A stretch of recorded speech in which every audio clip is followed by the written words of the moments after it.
All right, and welcome back, everyone. Right now, all the talk this morning, two resolutions have been introduced regarding Project Marvel, and it is on the line today. So we have Mayor Gina Ortiz Jones joining us right now because a lot of developments have happened with this. And Mayor, first of all, the term sheet was finally released and it's been made public.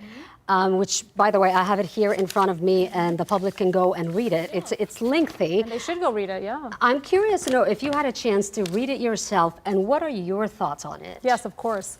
So what I have asked my council colleagues to consider on Thursday is I think it is appropriate that we have two things in place before we even consider that term sheet.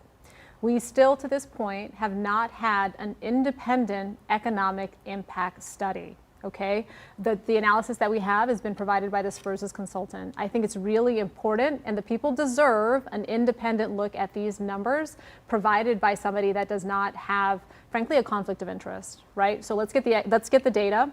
It needs to be as good as what the city of Philadelphia got. They just went through the conversations about how should they build their 76ers a new arena. It was very detailed. It looked at local market conditions. It looked at economic and fiscal impact to their budget.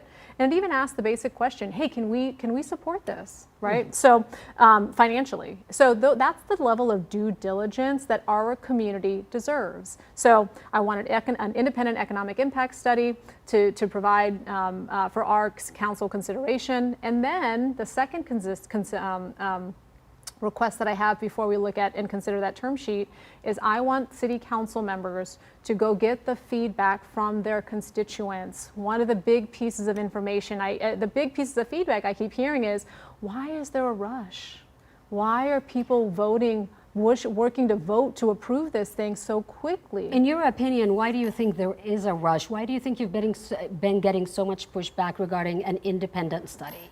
I don't know. Look, I have been in negotiations myself, and there are two things in a negotiation that are the most important: time and information.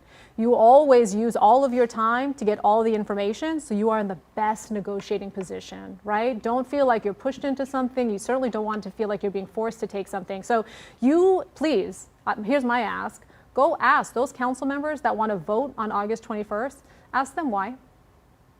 Ask them why, and hopefully they have a good answer.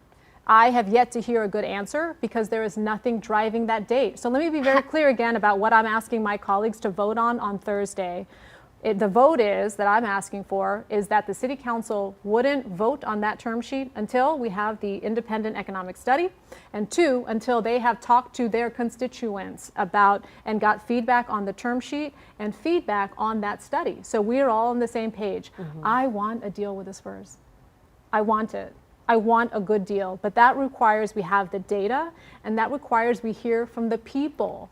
We need to hear from the people on this. A couple of notes on this, so just people would understand when you say conflict of interest, is because the current study that's in place is done by CSL International, which has ties, some sort of affiliation with the Spurs. They're the ones who did this current study that says 1.3 billion, and the city No. So the only analysis that we have about the Spurs arena is from the Spurs' consultant. I think we deserve an independent study from somebody that has no connection to the Spurs ownership team. That's what I believe.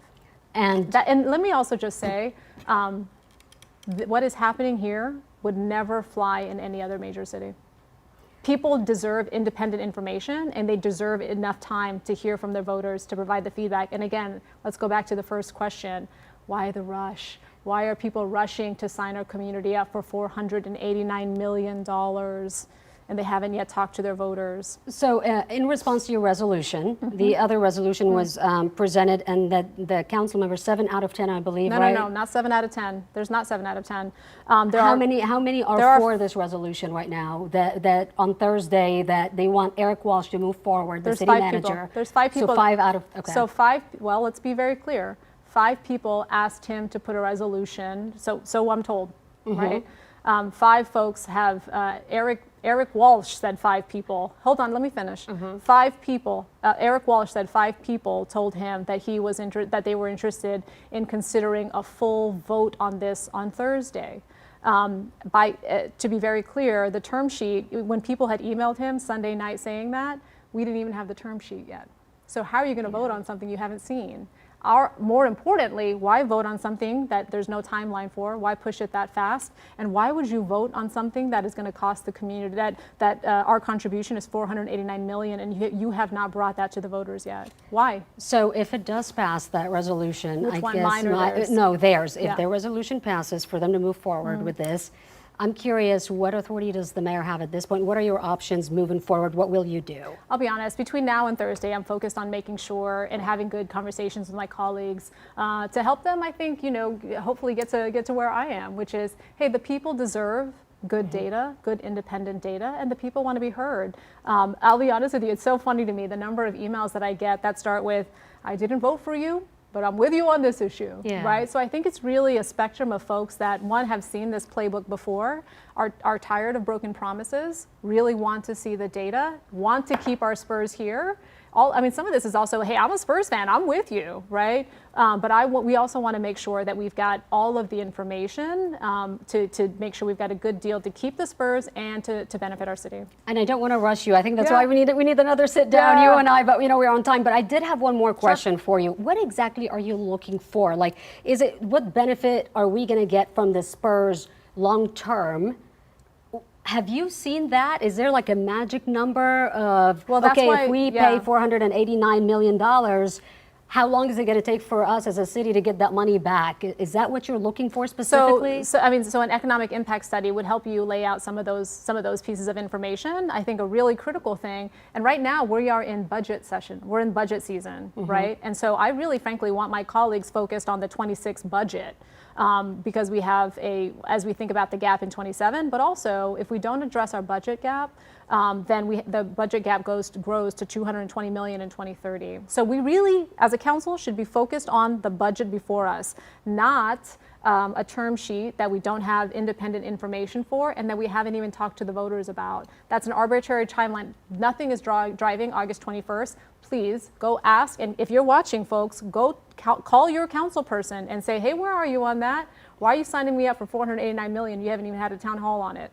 Okay, so that vote is on Thursday. Please make sure your council member knows where you are on that. How long would it take to get an independent study done?